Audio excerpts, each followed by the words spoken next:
এটা হচ্ছে আস্তে শিবুলু কাতালানা। তো আস্তে শিবুলু কাতালানা আমার প্লেটটা সাজানো হয়ে গেছে। এবার দিয়ে দিব আমি তেল। এই তেলটা আমি নিজের হাতে বানাইছি অনেক মজা করে। আর এই তেলটা কিন্তু আসলে অনেক সুস্বাদু। তো আমি সম্পূর্ণ মাছের উপরে দিয়ে দিব।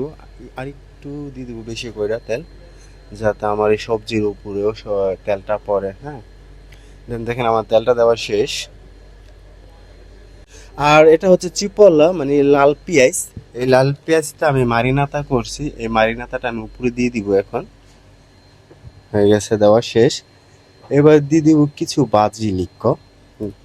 আমার উপরে মানে প্লেটের ভিতরে সাজানোর জন্য যতটুকু পরিমাণ বাজিলিক প্রয়োজন আমি ওই বাজিলিকটা দিয়ে দিব এখানে। অল্প কিছু পাতা লাগবে, বেশি লাগবে না। এই পাতাটা ওরা ইনসালাতা হিসাবে খাইবো।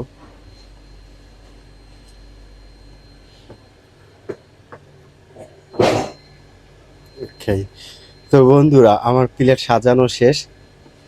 এবার হচ্ছে আমি সামনে পাঠায় দিব। ভিডিও ভালো লাগলে ফলো দিয়ে পাশে থাকবেন।